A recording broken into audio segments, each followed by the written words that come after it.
ठंडा खाना। ये कहानी शुरू होती है प्रियंका के ससुराल से, जहाँ प्रियंका सुबह सुबह सभी के लिए नाश्ता तैयार कर रही थी। 4 बजे से उठी हुई हूँ, खुद के शरीर के लिए एक्सरसाइज करने तक का समय नहीं मिलता मुझे। दिन भर ये बनाओ वो बनाओ, और उसके बाद भी करण को खाना पसंद नहीं आता। क्या बनाऊं अब मैं? अरे क्यों परेशान हो रही है बहू, कुछ भी बना दे, इतना क्या सोचना। पापा जी जैसे नहीं है करण मम्मी जी कि आपने जो दिया चुपचाप खा लिया। इतना अच्छा खाना बनाती हो, फिर भी कह देते हैं बार बार वही खाना बनाती हो। अब अपना सर बनाओ क्या, और आप कह रही है कुछ भी बना दे। हाँ, जैसे बहुत सीधा है ना आपका लाडला, कुछ भी बना दिया फिर तो ये खाने ही नहीं वाले, लिख के देती हूँ। आलू टमाटर की सब्जी बनाती हूँ आज। प्रियंका आलू टमाटर की सब्जी बनाकर हॉल में टेबल पर रख देती है और अपने पति को आवाज लगाती है, करण नाश्ता तैयार है, टेबल पर आ जाओ। करण, वही रोज रोज का खाना क्या खाऊं? अरे बिल्कुल गर्मा गर्म है, खाओ तो। रूम में ले आऊं क्या खाना? यही सब करके तूने उसका सर सुजा रखा है, कोई जरूरत नहीं है इतना सर पर चढ़ाने की। हो गया, बना दिया ना तूने खाना, अब तू भी बैठ जा, थक गई होगी, आकर खा लेगा खुद ही। कुछ देर बाद करण और सुरेश आकर खाने की टेबल पर बैठ जाते हैं। खाना देखते ही सुरेश कहता है, कल दोपहर को भी तो आलू टमाटर की सब्जी बनी थी, नहीं करण? मेरी गलती हो गई ना पापा, कल मैंने गलती से कह दिया था कि सब्जी अच्छी बनी है, और बस खाने की देर थी कि फिर से मैडम ने वही आलू टमाटर की सब्जी बना दी। किसी चीज की तारीफ क्या कर दो, उस चीज के पीछे ही पड़ जाती है। दुनिया में इतनी सारी सब्जियां हैं प्रियंका, पर तुम्हें तो बस वही आलू टमाटर समझ में आता है। अरे तो कौन सा अभी बनाई थी वो सब्जी? दोपहर को बीते हुए कितने घंटे हो गए, पता भी है तुझे? जो बनाया है बहू ने चुपचाप खा ले। बना बनाया मिल रहा है तो बातें निकल रही है मुंह से, जिन्हें नहीं मिलता उनके बारे में सोच। अच्छा बाबा, अच्छा परसों रात को तुमने वो बैंगन का भरता जो बनाया था, बचा है क्या? वही दे दो, उसी के साथ पराठे खा लूंगा। ये आलू टमाटर तो मुझसे नहीं खाया जाएगा। यही बात ना मुझे आपकी अच्छी नहीं लगती। जब मैंने भरता बनाया था तब तो आपको खाना नहीं था, किसी तरह आज सुबह मैंने उसे खाकर खत्म किया, तो अब आपको भरता चाहिए। ठीक है, आज रात को भरता ही बनेगा, फिर देखती हूँ कैसे नहीं खाते आप। रात के खाने के वक्त प्रियंका बैंगन का भरता बनाती है खाने की टेबल पर। अब बैंगन बोल दिया तो तुमने सिर्फ बैंगन बना डाला, तो कम से कम साथ में कुछ और तो बनाती। भुजिया है क्या? वही ला दो, मैं उसी से रोटी खा लूंगा। अरे फिर मैं खाना बनाती क्यों हूँ? कभी आप भुजिया से रोटी खाते हैं, कभी चाय से। मेरा मन ऐसे मानेगा क्या? अरे बहू, अब करण के लिए भुजिया ला रही है तो मेरे लिए भी अचार ला देना। पापा जी आप भी। बेचारी प्रियंका बुरी तरह परेशान हो चुकी थी। जो सब्जी खत्म होती थी वो उसके पति और ससुर को खानी होती थी, और जो उसने बनाई होती थी उसे कोई खाना नहीं चाहता था। अपने कमरे में बैठी प्रियंका इसी बात पर सोचती हुई YouTube पर नई डिशेस सर्च कर रही थी। ऐसा क्या बनाए कि पति को अच्छा लगे? तभी कमरे के अंदर आकर शैलजा कहती है, उन्हें मूर्ख बनाए। इस तरह अपने पति के मुताबिक सब्जियां बनाती रही तो तेरा तो पूरा जीवन रसोई में ही चला जाएगा। तो फिर क्या करूं मम्मी जी? ये ठीक से खाते भी नहीं, भूखे रहते हैं। मुझे कितना दुख होता है ये सिर्फ मैं ही जानती हूँ। अरे तो अब वो कर जो मैं किया करती थी। ये करण ना अपने बाप पर ही गया है, उन्हें भी कभी प्लेट पर परोसा हुआ खाना भाया नहीं है। उन्हें तो वही खाना चाहिए जो खत्म हो चुका हो। इसलिए मैंने एक आइडिया निकाला, खाने को डीप फ्रिज करने का।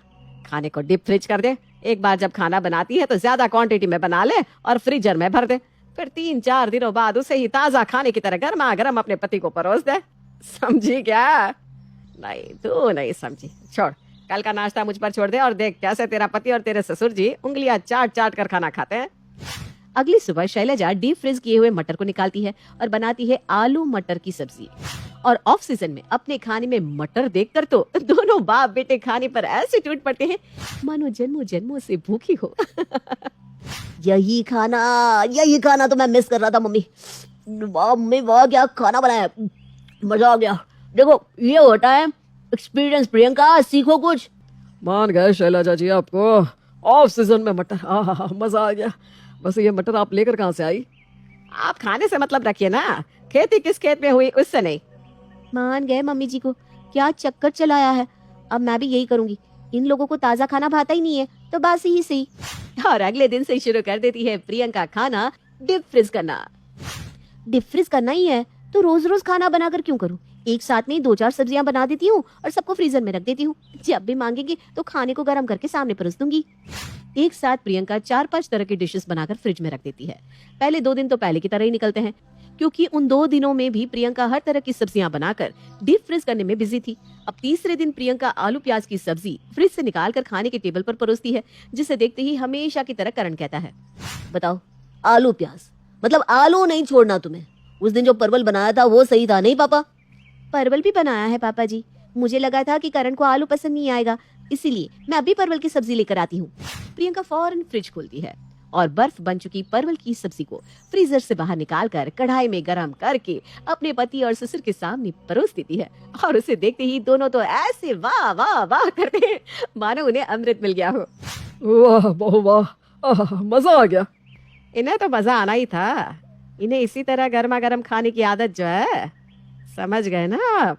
नहीं समझे क्या? ना ही समझे तो अच्छा है मम्मी जी। अब तो प्रियंका को मानो कोई भूख भेदी बाण मिल गया था। अरे डीप फ्रीजर के रखे उसके खाने से घर में सभी की भूख मिट रही थी और इसी खाने को खाते खाते आज 14 दिन हो जाते हैं।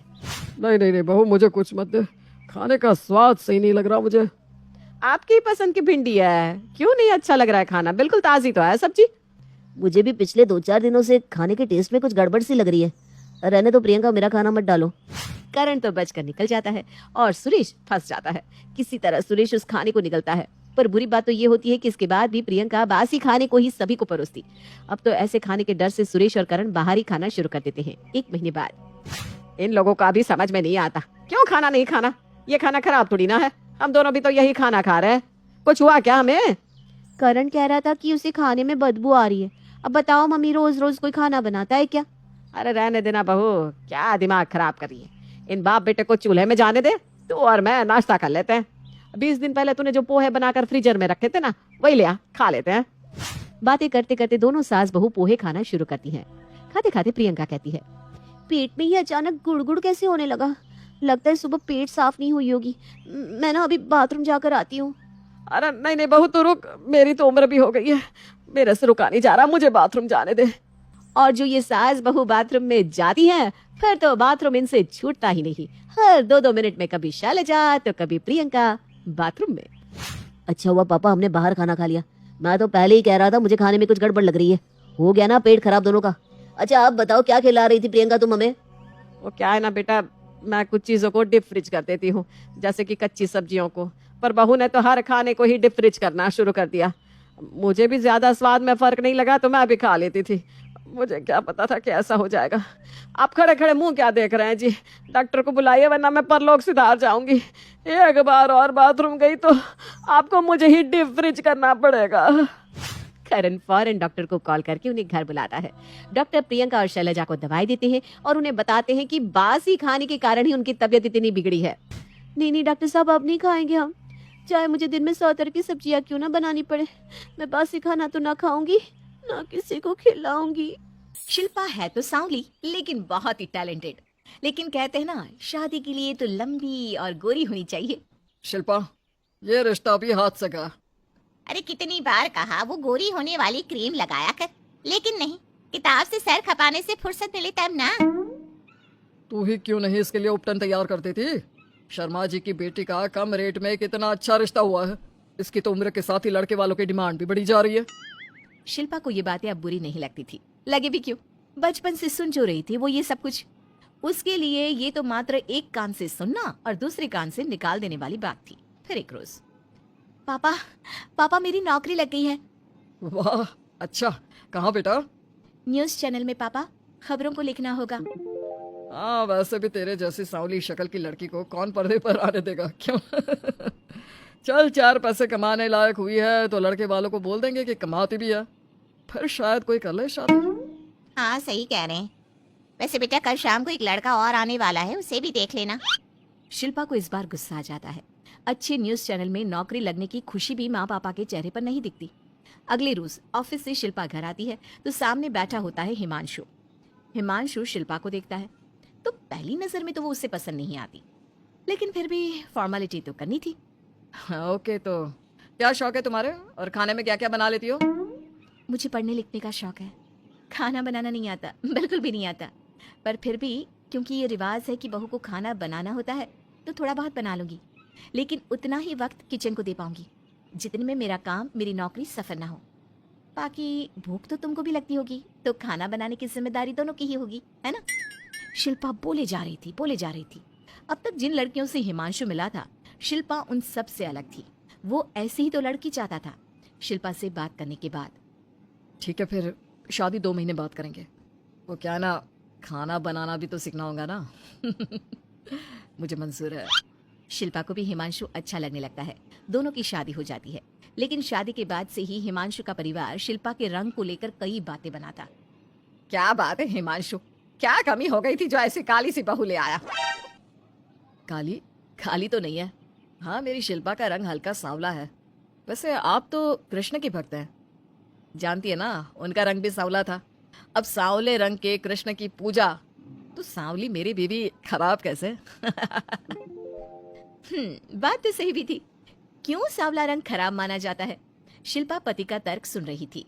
थोड़ी देर के बाद, क्या बात है, शब्दों का जादू आ गया। क्या तर्क दिया आपने सांवले रंग के समर्थन में? तो क्या तुम ही पत्रकार हो? अरे तुम्हारा पति भी कम नहीं है। शिल्पा रोज एक नई तरक्की छू रही थी। कभी विदेश दौरा तो कभी बड़े बड़े लोगों का इंटरव्यू। एक दिन, सुनो, आज का दिन बहुत खास है। मैं मुख्यमंत्री जी का इंटरव्यू लेने जा रही हूँ। अरे वाह, क्या बात है, सही है यार। तभी ससुर आ जाते हैं। बहू थोड़ा मेकअप भी कर लेना, वरना काली काली फोटो सब जगह आएगी। अरे हम तो शर्म के मारे किसी को दिखाते भी नहीं कि ये हमारी बहू है। न जाने क्या कमी थी। अरे वो शारदा दीदी की बहू देखो, कैसे मक्खन की तरह गोरी है। और नताशा, वो तो ऐसे लगता है जैसे भगवान ने दिल खोल कर रंग दिया है उसको। अरे माँ, आजकल रंग नहीं बुद्धि का जमाना है। हाँ, तो वो दोनों कहाँ पागल है, अच्छा खासा घर देख रही है। शिल्पा को ससुर की बात पर गुस्सा तो आता है, लेकिन वो मूड खराब नहीं करना चाहती। वो तो बस तैयारी करती है कि जल्दी से अच्छा सा मुख्यमंत्री का इंटरव्यू हो जाए और दुनिया देखे। होता भी यही है। शिल्पा जब शाम को घर आती है तो, अरे चाची, बुआ, फूफा जी, कैसे हैं आप सब? कैसे आना हुआ? शिल्पा को आसपास के लोग भी देख रहे थे। वो भी जानती थी कि उसने जो इंटरव्यू किया वो कितना वायरल हो रहा है। अरे बहू, बड़ी लायक हो तुम। औरत होकर दुनिया की इतनी जानकारी, कितनी समझ है तुम्हारे अंदर। वाह वाह बहू, तुमने तो हम सबका सीना गर्व से चौड़ा कर दिया। सास ये सब देखकर सोच रही थी कि भाई ऐसा भी क्या हो गया, इन्होंने तो बहू को हीरो बना रखा है। मैंने तो शिल्पा को उसी दिन समझ लिया था जब पहली बार मिला था। मैं तो जान गया था कि ये लड़की अलग है। कितनी प्यारी आवाज है इसकी और समझ भी लाजवाब। तभी बुआ सास बोल पड़ती है। और एक हमारी बहू है, सारा दिन टिकली बिंदी पर ही लगी रहती है। अरे दीदी, न जाने कौन कौन सी क्रीम लगाती है, अब तो चेहरे पर फोड़े भी निकल गए। कितनी बार कहा कुछ पढ़ाई आगे करके दुनिया में नाम कमाओ, लेकिन नहीं, बस सारा दिन शीशे के सामने खड़ी रहेगी। कोई बात नहीं फूफा जी, वो भी किसी की पसंद हो सकती है। हम लोगों का क्या, एक काम अच्छा कर दिया तो पूछ लिए गए, नहीं तो जमाना तो गोरी सूरत की ही तारीफ करता है। क्यों माँ जी? हाँ हाँ, वो क्या है ना, मैं जरा पानी लेकर आती हूँ, तू बैठ बहू। हाँ हाँ बहू, तू तो बैठ। वो क्या है ना, आज तो तुझसे बहुत सारी बातें करनी है। ये बता, कैसे दिखते हैं मुख्यमंत्री जी सामने से? जैसे टीवी में दिखते हैं वैसे ही दिखते हैं क्या? आए दिन लोग शिल्पा से मिलने आते, उसे अपने स्कूल या दूसरी जगह पर चीफ गेस्ट बनाते। ये सब देखकर पति तो खुश होता, लेकिन सुंदर बहू का सपना सास की आंख से उतर ही नहीं रहा था। फिर एक रोज, शिल्पा, पापा कहाँ है? माँ जमीन पर गिरी पड़ी है, वो बेहोश हो गई है। शिल्पा की सास को गंभीर बीमारी हो जाती है। और फिर, आप लोग अपनी माँ की किसी बात को मना ना करना। उनका दिल कमज़ोर हो चुका है। दिल में कोई बात लगेगी तो उनके हार्ट अटैक आने के चांसेस है। तो समझ रहे हैं ना? कुछ दिनों में ठीक होकर सास घर आ जाती है। और फिर एक दिन, देख बेटा, मैं मरने से पहले एक सुंदर बहू का चेहरा देखना चाहती हूँ। अरे मैं नहीं चाहती कि तू इस काली कलूटी के साथ रहे, छोड़ दे इसे। अरे कल को तेरे बच्चे भी ऐसे काले पीले पैदा होंगे और फिर हमारा खानदान देखने लायक नहीं होगा। शिल्पा सुन रही थी। वो परेशान हो रही थी। वो सोचती है कि एक बार वो अपने पति से बात करके देखेगी। सुनिए ना, मुझे आपसे बात करनी है। मुझे भी शिल्पा, मैं माँ के बिना नहीं रह पाऊंगा, तुम समझ रही हो ना? शिल्पा को दुख होता है, लेकिन वो क्या करती। वो हिमांशु को तलाक देने का सोच लेती है। और फिर, शिल्पा, माँ की हालत फिर खराब हो रही है, क्या करूं? माँ को सबसे बड़े अस्पताल में भर्ती करना होगा। लेकिन वहां तो बेड के लिए बड़ी बड़ी सिफारिश करनी पड़ती है। अरे मेरा मन आता है, मैं मर न जाऊं, मुझे बचा ले बहू। शिल्पा को हैरानी होती है कि वो करे तो क्या करे। पर माँ जी, मैं कैसे? बेटा, मुख्यमंत्री जी से बात कर ले, उनसे बड़ी सिफारिश किसकी हो सकती है? तू बोलेगी तो शायद तेरी सास की जिंदगी बच जाएगी। शिल्पा सिफारिश से सास को बड़े अस्पताल में भर्ती करवा देती है, जहां लंबे समय बाद सास ठीक होती है। लेकिन इस बीच एक दिन भी शिल्पा उन्हें देखने नहीं जाती। सास जब घर आती है तो एक सुंदर सी लड़की उनका स्वागत करती है। ये कौन है और शिल्पा कहाँ है? मुझे तो मेरी बहू ही चाहिए। माँ कैसी बात कर रही हो? तुम्ही ने कहा था ना कि शिल्पा काली है और तुम्हें काली बहू नहीं चाहिए। ये रीना है तुम्हारी बहू। नहीं नहीं, मुझे माफ कर दो, मुझे तो मेरी शिल्पा बहू ही चाहिए। उसी के कारण आज मेरी जान बची है। मैं नहीं समझ पाई कि सुंदर शक्ल से ज्यादा सुंदर दिल और आचरण होना चाहिए। लेकिन अब क्या, अब तो देर हो चुकी थी। हिमांशु भी जानता था कि आत्मसम्मान वाली शिल्पा अब उसकी जिंदगी में वापस नहीं आएगी। अब तो शिल्पा को वे लोग बड़े बड़े चैनल की स्क्रीन पर देखते और अफसोस करते। शिल्पा चाहती तो कभी तुम्हारे लिए सिफारिश नहीं करती। अब तो आसपास के लोग भी घर नहीं आते। लोगों को लगता है कि शिल्पा ने हम लोगों को छोड़ा क्योंकि हम उसके लायक नहीं थे। सही बोल रही है माँ, हम ही तो उसके लायक नहीं थे। शिल्पा जैसी समझदार, पढ़ी लिखी, दुनिया की समझ रखने वाली लड़की को मैंने छोड़ा सिर्फ आपके कहने पर। अब ये गोरी लड़की आपकी बहू हो सकती है लेकिन मेरी बीवी कभी नहीं। हिमांशु वहां से चला जाता है।